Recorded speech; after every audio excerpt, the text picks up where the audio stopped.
মনোনয়ন ফরম সংগ্রহ করে এলাকাবাসীর দোয়া চেয়েছেন সাভার উপজেলা ভাইস চেয়ারম্যান প্রার্থী মনিকা হাসান।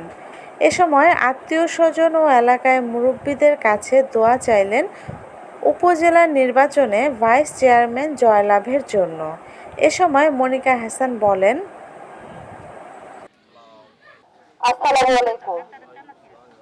এখানে যারা উপস্থিত হয়েছেন আমার আমন্ত্রণে আমি সবার প্রতি কৃতজ্ঞতা জ্ঞাপন করছি।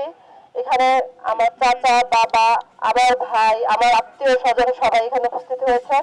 আমি মূলত আজকে এই আপনাদেরকে আমন্ত্রণ জানিয়েছি। আপনারা জানেন আপনাদের দোয়া নেওয়ার জন্য আমি আজকে এখানে সবাইকে আসতে বলেছি।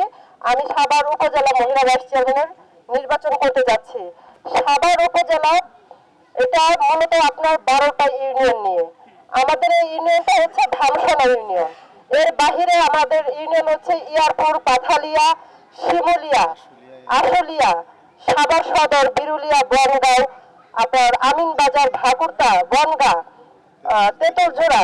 এই ইউনিয়নগুলো অনেক বিশাল এরিয়া, আমার পক্ষে সম্ভব না। আপনাদেরকে আমি অনুরোধ করব, আপনারা, আমি মনিকা হাসান, ব্যক্তি মনিকা হাসান না, আমি আপনাদের সন্তান, আমি আপনাদের ঘরের মেয়ে। আমি মনে করি যে এই জয় যদি হয় তবে আপনাদের সকলের জয়, এই জয় এই এলাকার জয় হবে। যেহেতু আমাদের এই এলাকাতে আপনারা দেখেছেন বিগত দিনে সব জায়গায় উন্নতি হয়েছে, কিন্তু শুধুমাত্র আমাদের এই এলাকাতে আপনারা কেউ কোনো কিছু পাননি। কারণ আমাদের এই এলাকা থেকে আনার মতন কেউ নাই, কোনো জনপ্রতিনিধি নাই, কোনো নেতৃত্ব তৈরি হয়, যার কারণে আমরা অবহেলিত।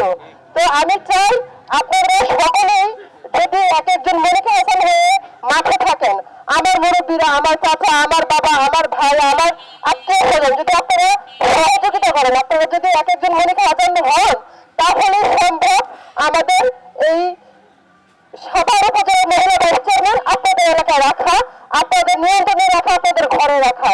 এর জন্য আমি আপনাদের কাছে বিনীতভাবে অনুরোধ করবো, আপনারা সবাই আজকে এই যে মাঠে আসছেন, আজকে থেকেই আগামী মে মাসের 21 তারিখ পর্যন্ত আপনারা যার যার জায়গা থেকে, যার যার আত্মীয় স্বজন, সবারই কোথাও না কোথাও আত্মীয় স্বজন আছে, যেহেতু বিশাল বড় এরিয়া আমাদের, সেই জায়গা থেকে, নিজের অবস্থান থেকে, নিজের আত্মীয় স্বজনদেরকে পরিচিতির মাধ্যমে এক একজন নিজে প্রার্থী হয়ে আমার জন্য দোয়া করে মাঠে থাকবেন। আগামী 21 মে ইনশাআল্লাহ আমরা জয় নিয়ে যেন ঘরে আসতে পারি, এই আহ্বান জানিয়ে আপনাদের প্রতি কৃতজ্ঞতা জ্ঞাপন করে আমি শেষ করছি। আসসালামু আলাইকুম।